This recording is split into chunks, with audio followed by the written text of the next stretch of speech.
Welcome to ఆర్ఫై TV news. Matrusri Mollamamba వృద్ధాశ్రమంలో వృద్ధులకు సొంత కొడుకులాగా వారికి ఎటువంటి లోటుపాటులు లేకుండా సేవ చేస్తూ తనకంటూ ప్రత్యేక స్థానాన్ని ఏర్పాటు చేసుకున్న వ్యక్తి ఆరేపల్లి కొండలు. సత్తెనపల్లిలో ఆయన ఆధ్వర్యంలో సంక్రాంతి సందర్భంగా వృద్ధులందరికీ పలు రకాల స్వీట్లు, ఫలహారాలతో వంటకాలు చేయించి పెట్టడమే కాకుండా పెద్ద పండుగ సందర్భంగా మన అందరము కూడా తల్లిదండ్రులకు ఎలాగైతే సాంప్రదాయాన్ని పాటిస్తూ నూతన వస్త్రాలు పెట్టుకుంటామో అదేవిధంగా ఇక్కడ ఆరేపల్లి కొండలు కూడా వృద్ధులకు పిల్లలు లేని లోటు తీరుస్తూ నూతన వస్త్రాలు పెట్టడం జరిగింది. కొండలు దాతృ హృదయానికి వారి ఆనందాన్ని ఆ వృద్ధులు వారి వారి మాటల్లో వ్యక్తపరచడం జరిగింది. సంక్రాంతి శుభాకాంక్షలు అండి.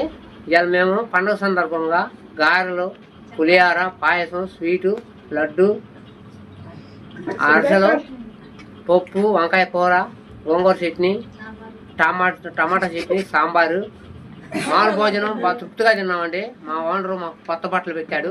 అందరం చాలా హ్యాపీగా ఉన్నాం. మీరు కూడా చాలా హ్యాపీగా ఉండాలి. హ్యాపీగా ఉన్నాం. మీ అందరికీ కృతజ్ఞతలు అండి. మాకు అందరినీ సారు మంచిగా చూస్తున్నాడు, మా బట్టలు పెట్టినారు, అందుకే మంచిగా చూస్తున్నాడు. పండగ రోజు అందరికి శుభాకాంక్షలు. మీ అందరికీ శుభాకాంక్షలు అండి.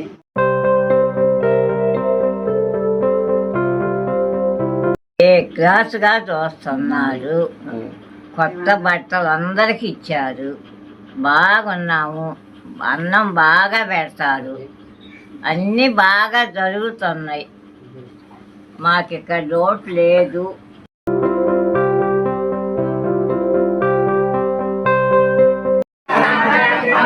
శుభాకాంక్షలు.